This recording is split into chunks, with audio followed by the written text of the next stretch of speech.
Welcome to Life in the Holy Spirit. I'm your host, Joyce Lester.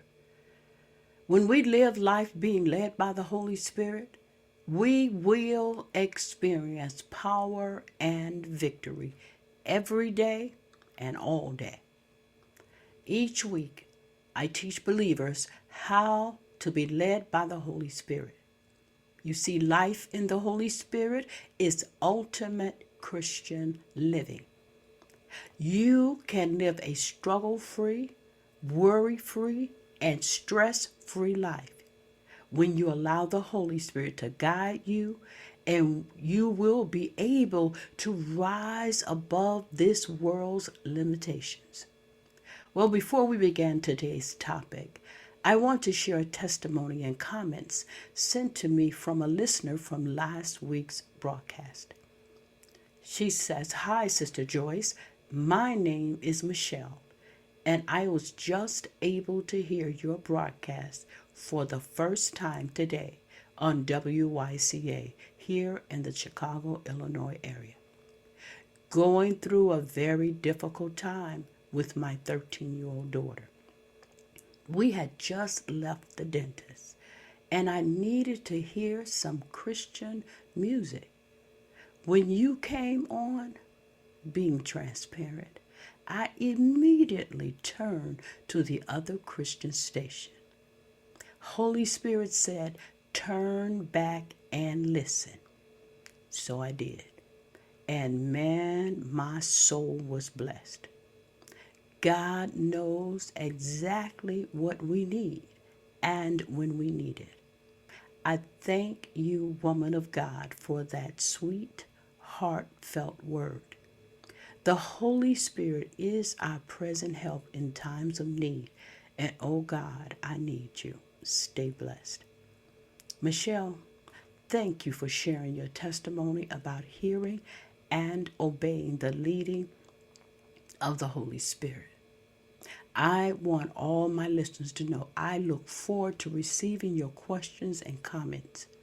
You can send them via voicemail or text to 612-203-7603.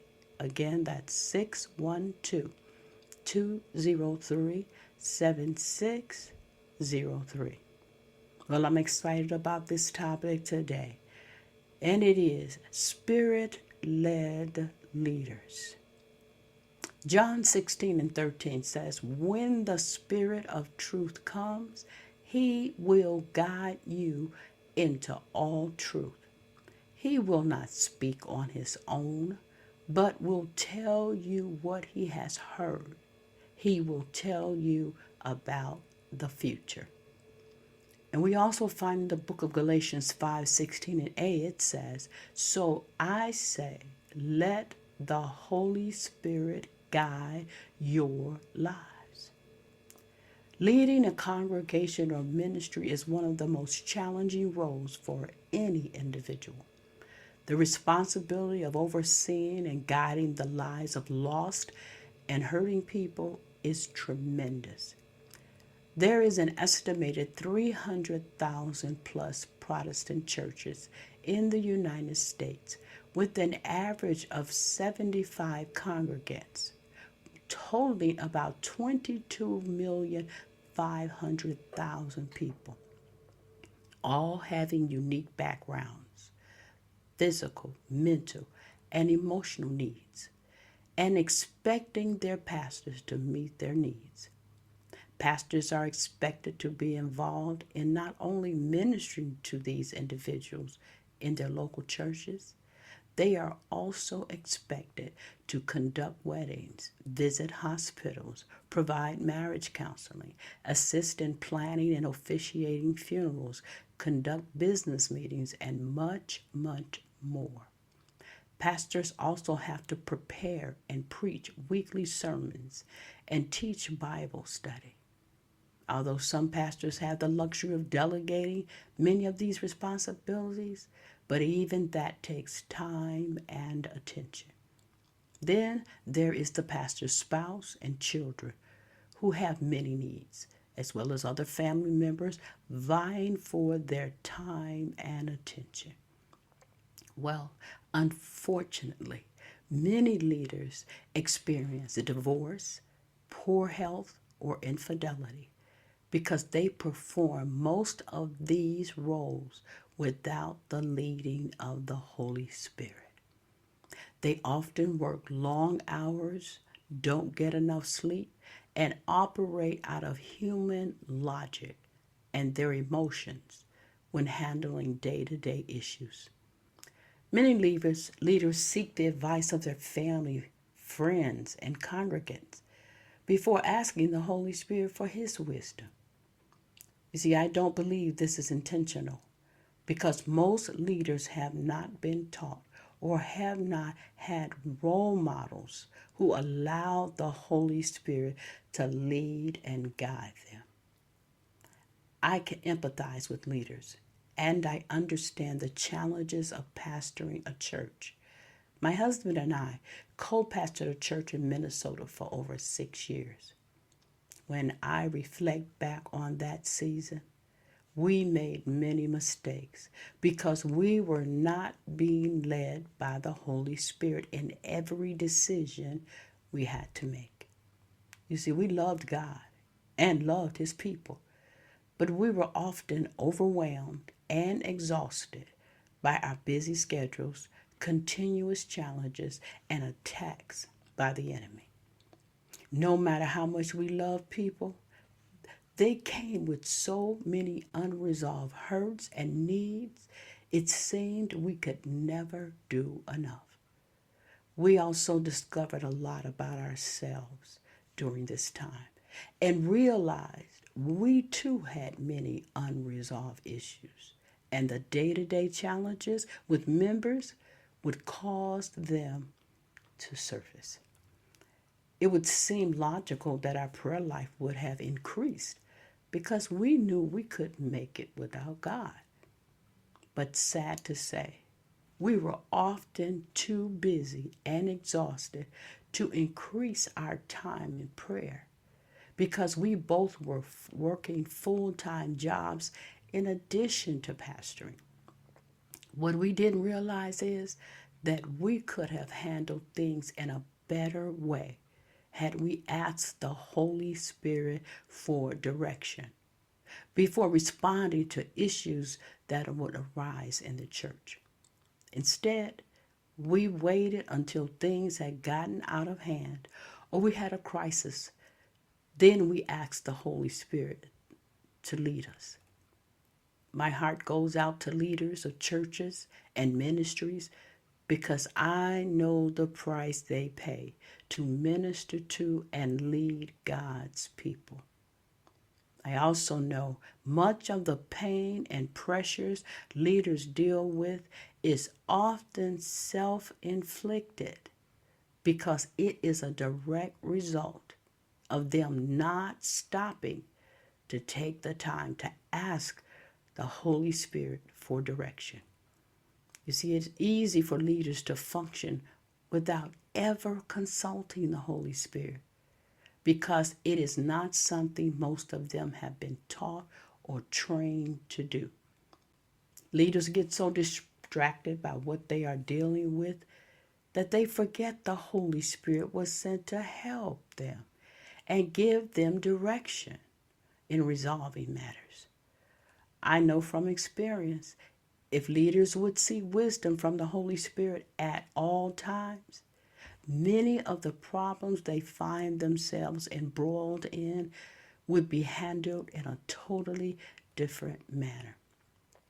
You see, asking the Holy Spirit is something one has to practice. Most leaders are not aware that most of the time they operate out of their own human reasoning or emotions. They do this because that is what they are familiar with and have practiced all of their lives. So they do it without even thinking about it. You see, being led by the Holy Spirit means you have to ask, listen, and obey whatever He tells you to do. Often, what He tells leaders to do is going to be uncomfortable to the flesh. and will not make sense to their intellect. Trusting the Holy Spirit to lead you in all decisions is God's plan for your life. That's why Jesus sent him. He knew we could not get the job done without the Holy Spirit.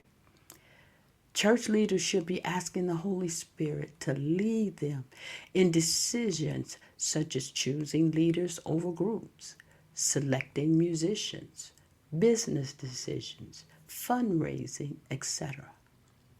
Pastors unconsciously create conflict and negatively impact the growth of their members. You know why? Because of the people they place in leadership. Some of the people they place in leadership, they did not ask the Holy Spirit. You see, they chose these leaders based on their professional experience in the secular world or their desire to have a position. Sometimes church leaders are chosen based on their financial contributions or their consistent attendance in church. You see, small congregations pose the biggest challenge because many pastors with small congregations believe they have to use whoever they have, even though those individuals they know are not qualified. Sometimes decisions are made to let people who are unqualified and untrained take positions to keep people coming back to church. They're not being led by the Spirit. Well, another reason people are given leadership roles is due to their loyalty to the pastor. If they're loyal members, it doesn't matter that they're not in the Word, they're not praying, they're not walking in the Spirit. They are put in position because the pastor said, I can depend on brother and sister so-and-so. They are loyal to me. And so therefore, I'm going to put them in position. One of the worst reasons in the world to put someone in a position.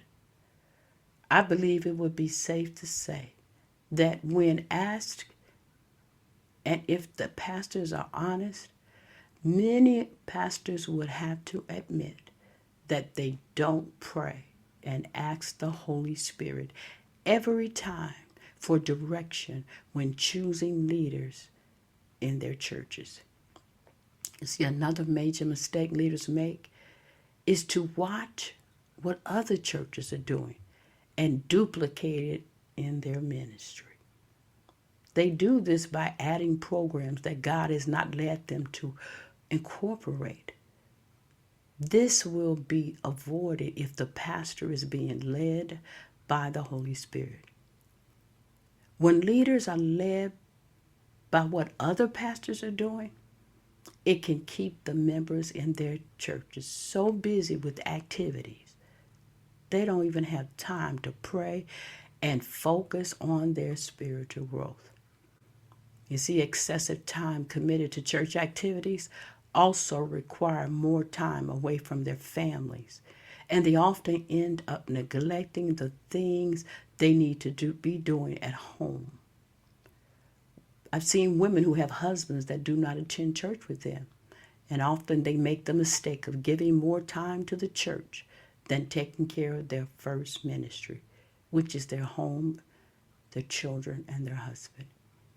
See, this creates tension in their home, and often the husband feels the church is more important than he is, so he rejects the church and God.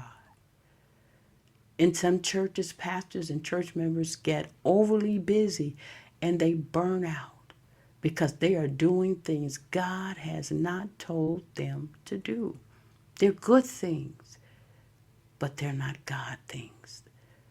The Holy Spirit will reveal the will of God when leaders pray, seek, and wait on God for direction and wisdom from the Holy Spirit. See, Spirit-led leaders will always encourage people to make seeking a relationship with God their number one priority, not their busyness, not their activities in the church.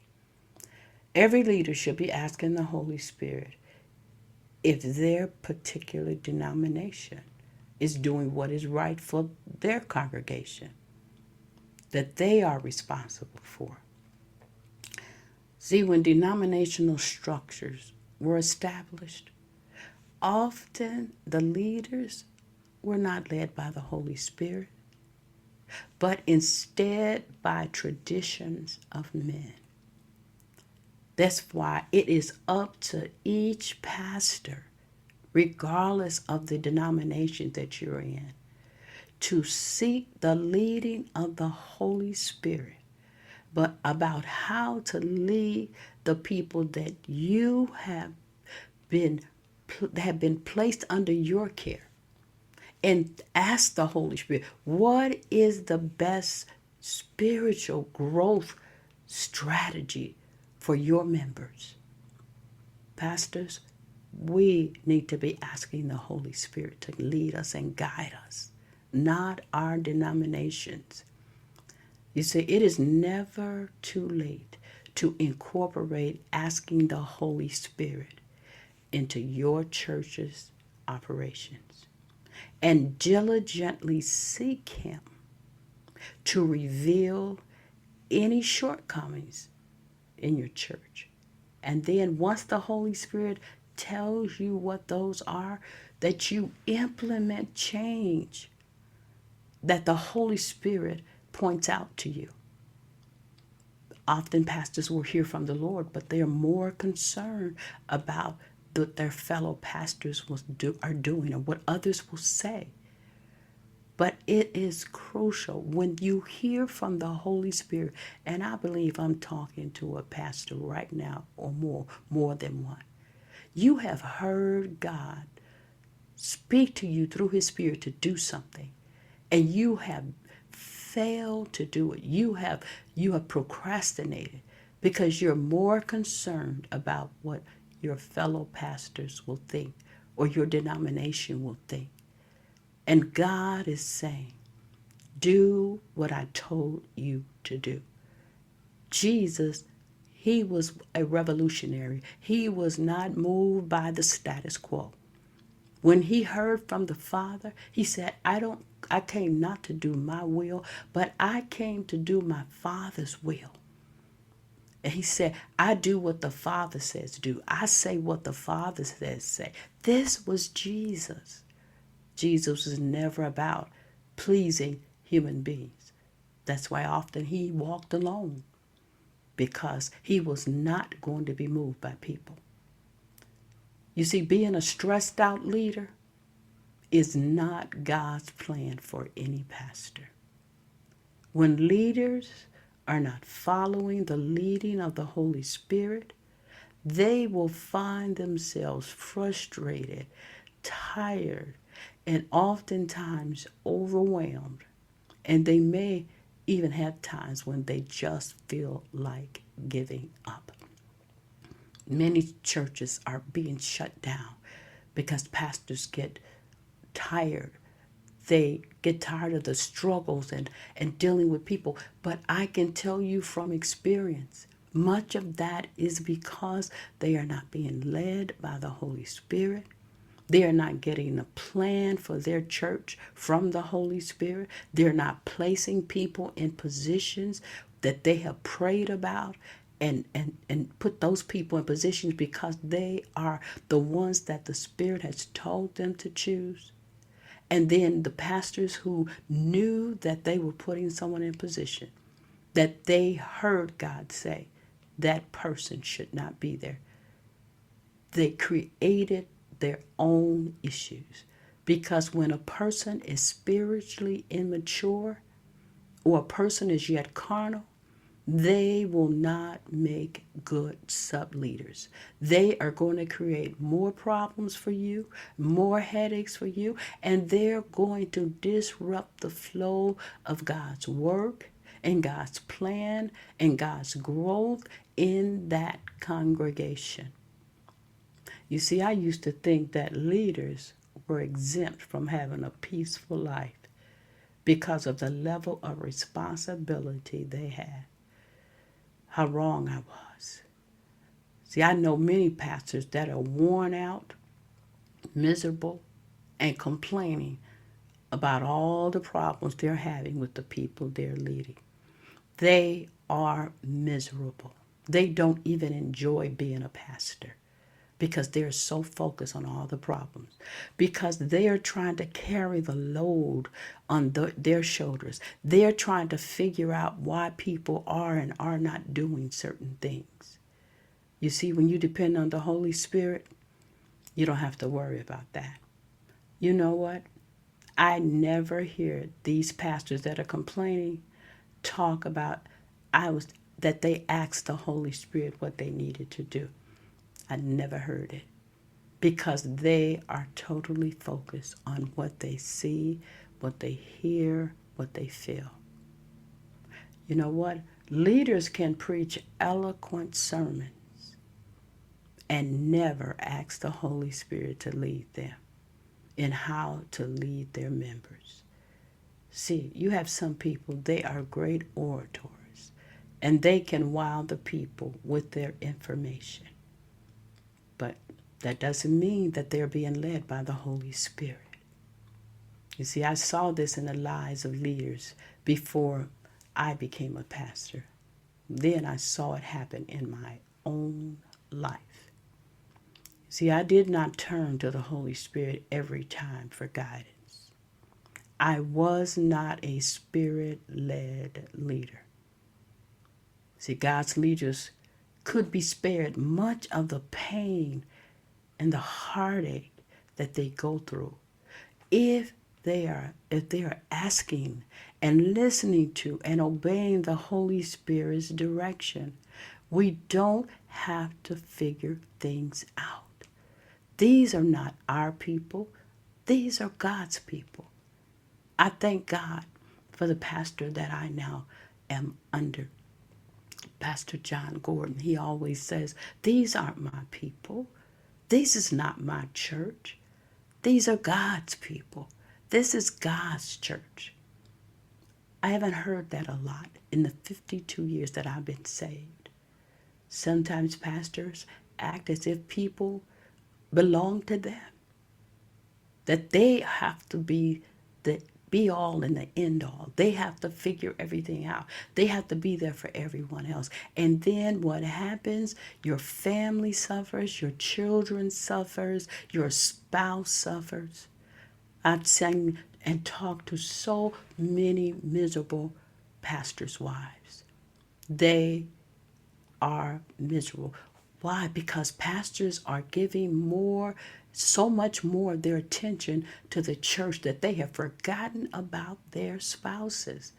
They have forgotten about their children. That's why you have many angry pastors' children. And they said, I can't wait until I become an adult. I don't have to be in church all the time. I don't have to have not getting my father's attention. I'm going to make my own life. And then the pastors are surprised and they say, but I raised you in the church and I taught you the word. But what they failed to do was be led by the Spirit and give their children and their spouse what they needed. Their first responsibility is to be the husband and the father that they're supposed to be. Not to the people they pastor. Love God first, yes, but not the people. Putting the people over your family. You see, Jesus, he understood the challenges that leaders would face and the sacrifices that it takes to lead his people. You see, he knew that. That's why he sent us a comforter. He sent us a helper. He said, I'm going to send you the Holy Spirit. And he's going to lead you and guide you into all truth. I want to ask leaders that are listening to me today, do you ask the Holy Spirit to guide you at all times? Or do you ask him to guide you with things that you feel like you couldn't come up with the answer with? Or do you put him last You do what you want to do. And then when it doesn't work, then you go and ask the Holy Spirit to, number one, to straighten out the mess and then give you guidance.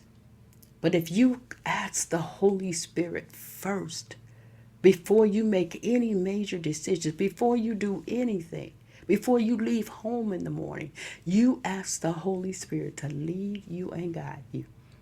You will always be where you're supposed to be. You're going to have joy. You're going to have peace. You see, the reason I thought that being a pastor was a miserable existence, because most of the pastors that I was talking to and around, all I heard them doing was complaining about people and the headaches that they caused them, because they were not asking the Holy Spirit how to address the issues that are going to come up. You see, the church is supposed to be a spiritual hospital.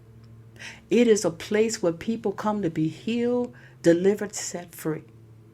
But pastors, I'm coming today to tell you, we cannot and will not be anointed and effective leaders if we are not led by the Holy Spirit. Ask yourself today, am I a spirit-led leader? Or am I trying to guide God's people in my strength, in my will, and with my thoughts? I often hear pastors talk about, my vision, their vision. But ask yourself, is your vision God's vision? Were you led by the Holy Spirit? Did that vision come from God? Or is that something you wanted to do? Is that something where you thought there was a need? You need to be a spirit-led leader. Well, again, I ask that you text me your questions or your comments to 612-203-7603. And I want to remind you, live life in the Holy Spirit, and then you will enjoy the ultimate Christian life. God bless.